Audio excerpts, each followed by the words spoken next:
les citoyens qui souhaitent l'aménagement d'un troisième lien ont enfin un peu plus de concret. La première de 2 séances d'information sur le projet est en cours en ce moment et l'événement a attiré des partisans du projet comme des opposants également. Faisons le point avec Olivier Lemieux. Bon, vous êtes sur place. J'essaie de voir derrière vous. Est-ce que les citoyens répondent à l'appel? Bien, écoutez, je vous dirais que, bon, c'est pas la cohue, Bruno, mais le va-et-vient est constant. Là. Depuis l'ouverture des portes à 3 heures, on peut vous montrer quand même l'image en direct derrière moi. Vous voyez le gouvernement du Québec qui convie la population à cette séance d'information. Il y a des fonctionnaires du ministère des Transports à différents kiosques qui sont là pour répondre aux questions. Mais ce qu'on a appris aujourd'hui, c'est que le corridor central de centre-ville à centre-ville était officiellement abandonné. Ce qu'on nous dit, il y a 5 corridors. Centre-ville à centre-ville, ça coûterait beaucoup trop cher de creuser un tunnel ou même de faire un pont à cet endroit-là pour faire passer les camions et évidemment assurer la sécurité économique de la capitale nationale.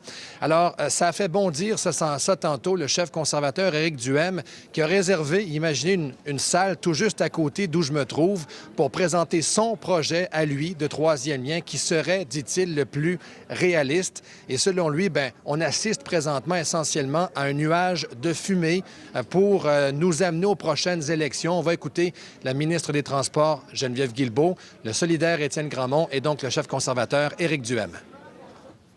On ne va pas revenir avec un projet de tunnel au centre-ville avec juste du transport collectif ou même en ajoutant des voitures si on ne peut pas mettre de camions. Donc, dans tous les cas, le corridor du centre-ville est exclu. C'est pour ça qu'il est exclu très nettement, très clairement à l'entrée de la salle. On prend les électeurs pour de la marchandise électorale, là. C'est vraiment juste ça. On joue avec eux. Le projet n'avance pas. C'est exactement les mêmes 5 scénarios qu'on avait du temps de Véronique Tremblay du Parti libéral du Québec. Et après 7 ans, on se fait présenter des corridors avec des numéros puis des couleurs. C'est simplement odieux ce qui est en train de se produire aujourd'hui. Bon, justement, ça fait longtemps qu'on en parle de ce troisième lien. Les gens qui s'y présentent, que pensent-ils de la relance du projet de la CAQ? Bien, écoutez, moi, j'ai parlé à différentes personnes, Bruno, et tout le monde s'entend pour dire qu'il y a un problème de congestion à Québec. Tout le monde n'est pas d'accord, cependant, sur la meilleure façon de combattre cette congestion-là. Certains craignent donc ce nouveau pont qui pourrait gâcher, c'est ce qu'on m'a dit un petit peu, l'image de Québec, le patrimoine visuel. D'autres pensent que c'est beaucoup trop coûteux. Réaction.